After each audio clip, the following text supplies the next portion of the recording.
Yes, guys. Yes, people. Welcome back to Chelsea Fan TV. Welcome back to another transfer video for you guys today. The news is just popping out everywhere. There's so many different topics to get into. So many outgoings. We've got the latest on the Ugarte to Chelsea transfer. That's looking like it's really starting to build up a little bit of speed. Plenty to get into in today's video. We're going to be discussing Havertz, Ugarte, Mendy and Onana, potential swap deal there. We're linked with Messi. That was a new one. We'll breeze through the Messi news quickly. Mason Mount, obviously we got the latest on the longest, most boring saga in modern football history. We're going to delve into that. Kante might have links with Saudi Arabia, potentially. Obviously, we don't know what's happening with his contract, so we'll see what happens there. In fact, we'll start off with that one. Al Ittihad, I hope I didn't butcher that one, but after the signing of Benzema, after the announcement today that Benzema will be leaving Real Madrid, the representatives of the Saudi Arabian club will fly to London to meet N'Golo Kante's entourage.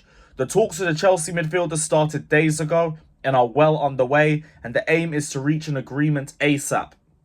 Now, I don't really know about the legitimacy of this source, but Kante obviously has 1 month left of his contract. Things still haven't been resolved with him yet. I heard that there was a stalemate after his last injury, and they're not really sure what the plan is in terms of what they're going to do with him and what the contract that's going to be offered to him. But we have to play this one by ear. We've heard rumours of Saudi Arabian interest in Kante, so I'm not too surprised to hear this.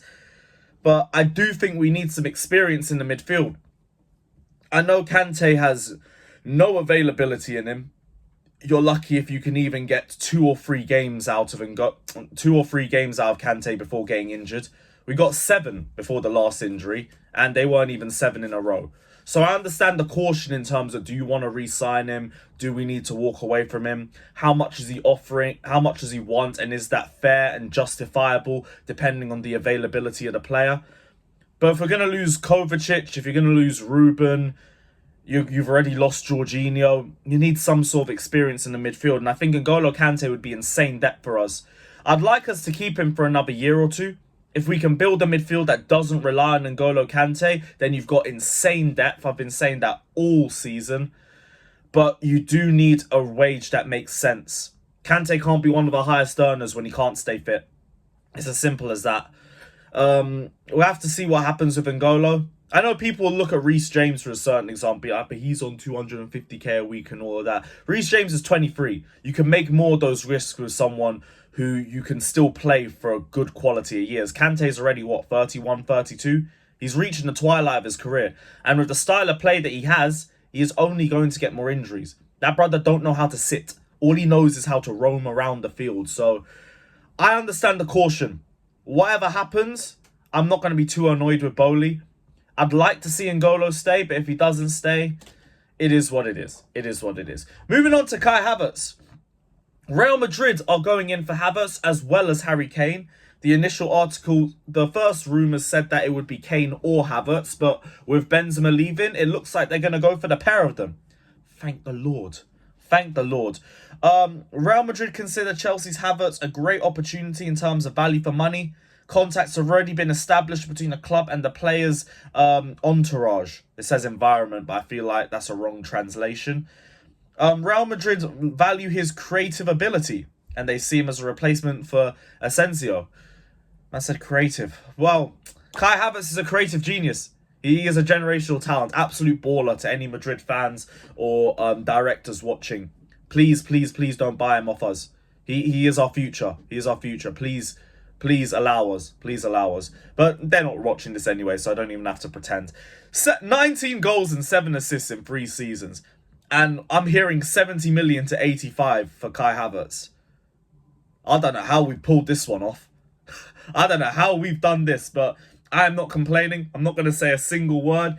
If we manage to pull profit for Havertz after the last 3 seasons, Bowley, Egbali, all them man in the boardroom, make a statue. Make the statue already. That is generational business. Not a generational player, but generational business. And for Madrid, this is payback for Courtois and Rudiger. So you lot can hold that.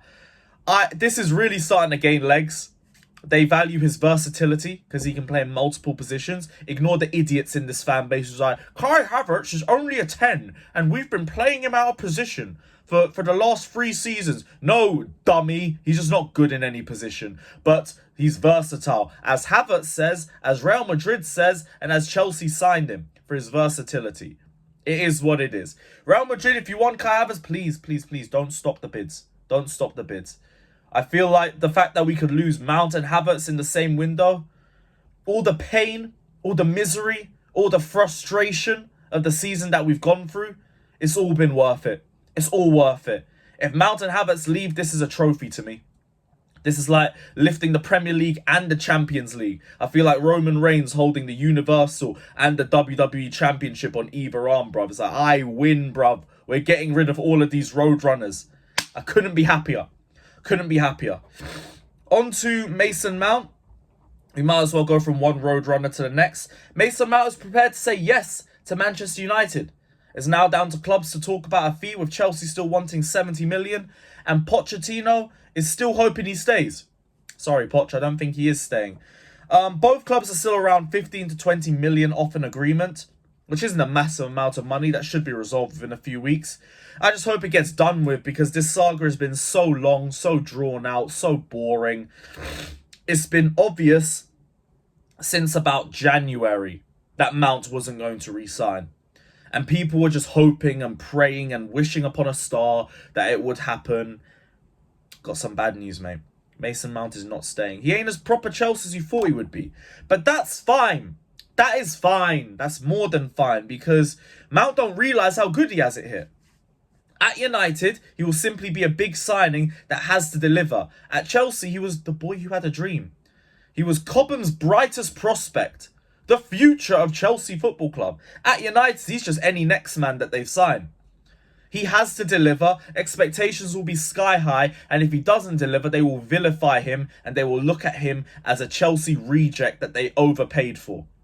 Silly, silly move from Mason Mount. They will not accept 2 open play assists a season. They won't accept it. And good luck holding corners when you can't beat a first man. Good luck trying to take free kicks when you can't beat the wall. Hey, those who don't hear must feel. But Mason Mount, you shall feel. Because I have felt a lot of feelings watching you play football, and it's not really been that good. But, oh well, we're by the finish line.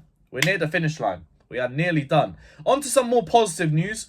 Ugarte is very close to being a Chelsea player. I think they've agreed the contract, but the transfer fee hasn't necessarily been agreed with. Apparently, Lisbon want Chelsea to match PSG's offer for the player, and then everything can start rolling.